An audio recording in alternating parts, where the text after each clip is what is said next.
আসসালামু আলাইকুম রহমতুল্লাহ।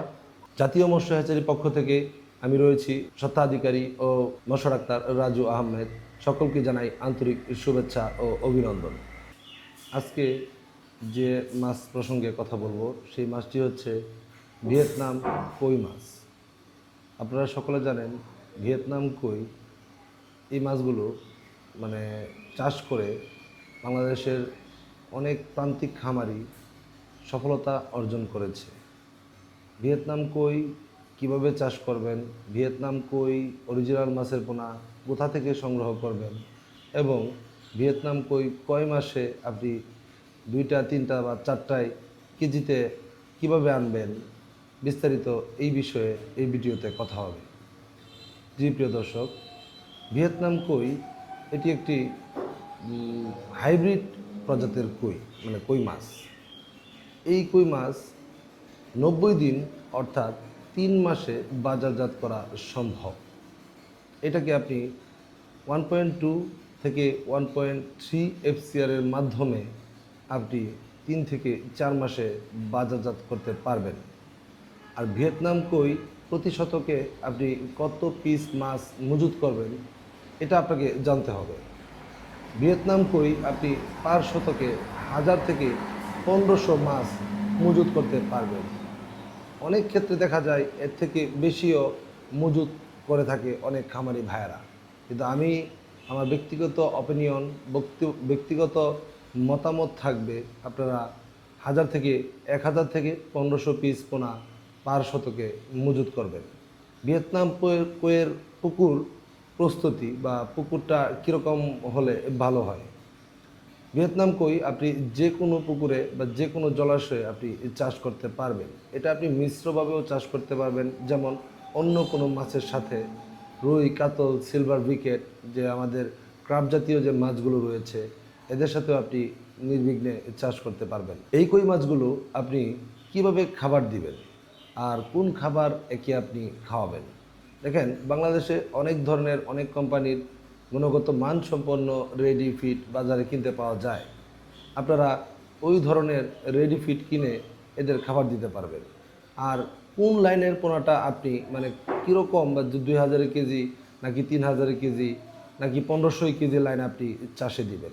দেখেন, ভিয়েতনাম কই 2 থেকে 3000 কেজি যে পোনাটা হয়, অর্থাৎ আপনার হাতের আঙ্গুলে 1 কর মানে 1 গিরো যাকে বোঝানো হয়ে থাকে, ওই 1 গিরো পরিমাণ লম্বা বা 1 গিরো পরিমাণ সাইজের কই হচ্ছে স্ট্যান্ডার্ড সাইজ। এই সাইজটি আপনি সংগ্রহ করে যে কোনো একটি হ্যাচারি থেকে, গুণগত মানসম্পন্ন একটি হ্যাচারি থেকে সংগ্রহ করে আপনি আপনার ঘেরে চাষে দিতে পারেন। জি প্রিয় দর্শক, ভিয়েতনাম কই চাষ ক্ষেত্রে চাষ চলাকালীন আপনার কী কী সমস্যার সম্মুখীন আপনি হতে পারেন। প্রিয় দর্শক, ভিয়েতনাম কইয়ের পুকুরের যে পানির যে অবস্থাটা, এটা যখন আপনি খাবার দিবেন তাকে, তখন পানির যে গাঢ় একটা রঙের যে সবুজ একটা গাঢ় ভাব চলে আসে, তখন আপনাকে মাসে একবার পুকুরের 1/3 অংশ পানি আউট করে আরেক নতুন পানি ঢুকাতে হবে। জি প্রিয় দর্শক, ভিয়েতনাম কইয়ের তেমন কোনো রোগ ব্যাধি ফাঙ্গাস সমস্যা হয় না যদি আপনি পানিটাকে ঠিকঠাক করে রাখতে পারেন। অর্থাৎ মাসে একবার অন্তত পক্ষে পুকুরের 3 ভাগের 1 ভাগ পানি আপনি আউট করবেন, আর যে পানিটা আপনি আউট করতেছেন এই পানিটা ইনপুট করবেন, মানে নতুন জলকূপ বা মোটর থেকে বা অন্য কোনো পুকুর থেকে এখানে ট্রান্সফার করবেন। জি প্রিয় দর্শক, ভিয়েতনাম কই আপনি 3 মাসে, আমরা যে মাছটি নিয়ে কাজ করি এই মাছটি হচ্ছে অরিজিনাল ভিয়েতনাম কই, কোনো ক্রস ব্রিডিং নয় এবং কোনো ধরনের দেশি কোনো সিট এখানে থাকবে না। আপনারা এই পোনা কেনার সময় যদি পোনাটা অথেন্টিক হয়, গুণগত মানসম্পন্ন হয়, তাহলে কিন্তু আপনারা 90 থেকে 95 দিনে এটা আপনি বাজারে বিক্রি করতে পারবেন। 3টা থেকে 4টা মাছে 1 কেজি ওজন হয়ে যাবে। আপনারা এই ভিয়েতনাম কইয়ের সাথে আপনারা ইচ্ছা করলে নিচের লেয়ার হিসেবে, যেমন দেশি শিং রয়েছে, তারা ভাইং রয়েছে বা দেশি ট্যাংরা মাছ রয়েছে, এগুলো আপনারা পার শতকে 500 বা 1000 করে দিতে পারবেন। কারণ ভিয়েতনাম কই খুবই অক্সিজেন লেভেল ক্ষমতা এদের অনেক বেশি, এরা দ্রুত অক্সিজেন নিতে পারে। পানির গভীরতা যতই হোক না কেন তাদের অক্সিজেন নিতে কোনো ধরনের কোনো সমস্যা হয় না। ওরা সারাদিনই পুকুরে দেখবেন আপনার ফুটো দিতেছে, উপর থেকে ভেসে অক্সিজেন নিয়ে আবার তুলে যাচ্ছে। এরা ব্যায়াম করে প্রচুর, অন্য অন্য মাছের তুলনায় এই ভিয়েতনাম কই পুকুরে দৌড়াদৌড়িটা একটু বেশিই করে। জি প্রিয় দর্শক, প্রতি ভিডিওতে আমি একটি কথা আপনাদের উদ্দেশ্যে বলে থাকি। সেই কথাটি হচ্ছে যে আপনারা যেখান থেকেই পোনা মাছ ক্রয় করেন অবশ্যই একটি অথেন্টিক নিবন্ধিত সরকারি লাইসেন্সকৃত একটি হ্যাচারি থেকে পোনা মাছ ক্রয় করবেন। আমি আশা করব আপনারা একটি নিবন্ধিত বা লাইসেন্স কৃত হ্যাচারি থেকে যখন পোনা মাছ ক্রয় করবেন তখন অবশ্যই আমার যে মানে চাওয়া যে আপনারা অবশ্যই অথেন্টিক এবং গুণগত মানসম্পন্ন মাছের পোনা ক্রয় করতে পারবেন।